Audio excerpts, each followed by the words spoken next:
All right, so we got everything out the head. Let's install the Kibblewhite valve and spring kit. I got everything separated. This is the intake side. The kit comes with 2 intake valves, 2 retainers, 2 base washers, 2 springs, and you're gonna have to reuse the retaining clips that came originally. So, lubed up the intake valve. I'm gonna slide it in place. Next, I'm gonna drop my base washer on.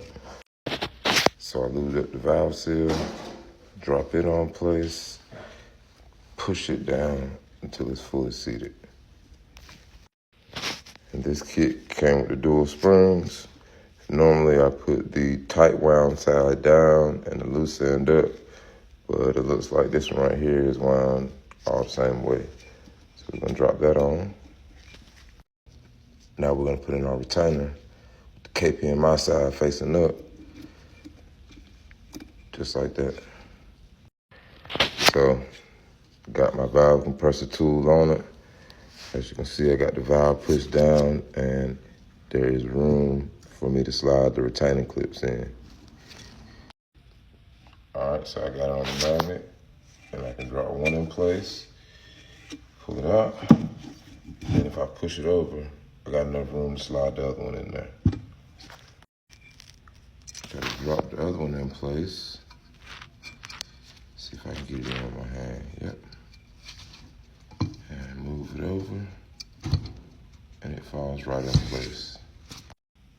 And now with them both in place, you can slowly release the valve compression tool.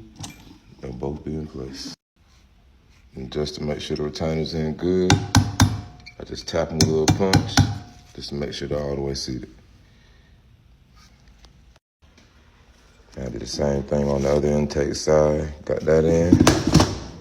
Now let's work on doing the exhaust valves. Now, when doing the exhaust valves, it's pretty much the same process, except for on the inside spring, you can see the bottom is wound a little tighter. That goes down, the loose end goes up. That's very important. All right, so I'm gonna slide the exhaust valve in, drop my base washer on, put my valve stem on, spring on with the tight side down. Now I'm gonna drop my retaining cap on. Got both my retainers in. I'm gonna come off the tool slow, and everything looks good. All right, tap the retainers in place, just to make sure they're seated. Everything looks good. All right, so I got the last exhaust valve in, and that is how you replace the valves on 02 CR450.